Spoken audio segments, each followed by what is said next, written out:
Hi there, Mr. Evans here with a short video on Theory X and Theory Y managers. Hopefully this will just finish off this section, or particularly looking at the effectiveness of different styles of management and leadership. So Douglas McGregor was the theorist who came up with the idea of categorising managers into Theory X and Theory Y. So a Theory X, it's really important to remember that this is a theory about management. It's not a theory about workers. This is a theory about managers and how they view their staff. So Theory X managers believe that staff are lazy, demotivated, and that they require control if they are to be effective.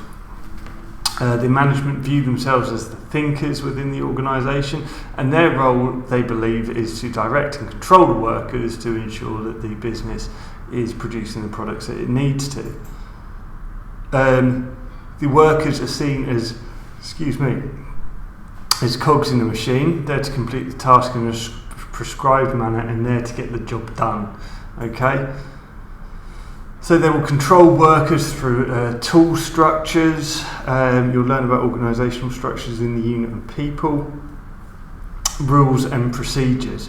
So basically a Theory X manager, it's all about how they view their staff, and essentially Theory X managers don't have a particularly high regard for their staff. They believe that they're lazy, require control to be controlled if they're going to do what the organisation needs them to do. So there's going to be a centralised decision making procedure and a lack of flexibility. So Theory X management might be effective in a crisis, when the task is only for a short period of time, repetitive and boring. So maybe a construction task, for example. Of course, not all construction tasks are short-term, repetitive and boring. It was just an example I've come up with. But workers may become demotivated. So, Theory Y managers have a far more positive view of their workforce. Managers view workers as highly motivated, responsible and capable of responding to challenges.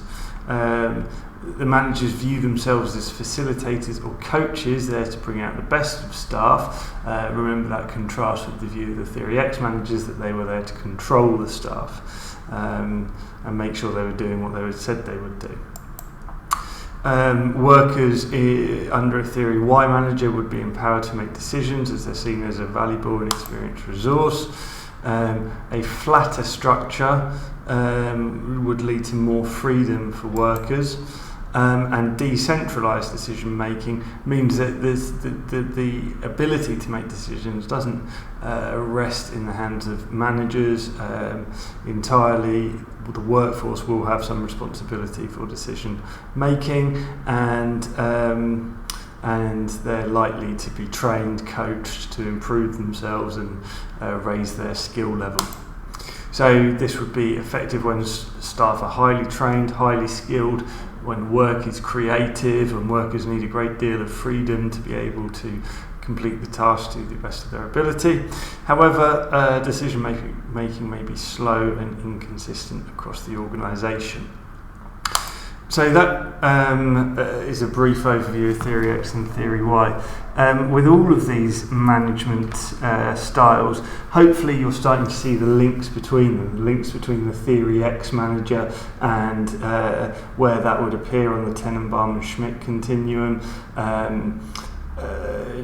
How it would link to authoritarianism, and beginning to see that although there's lots of different styles of leadership we've talked about, that it's a really interesting topic, and there's lots of links between these. This is a great topic to mind map and start to see those links between these topics made really explicitly.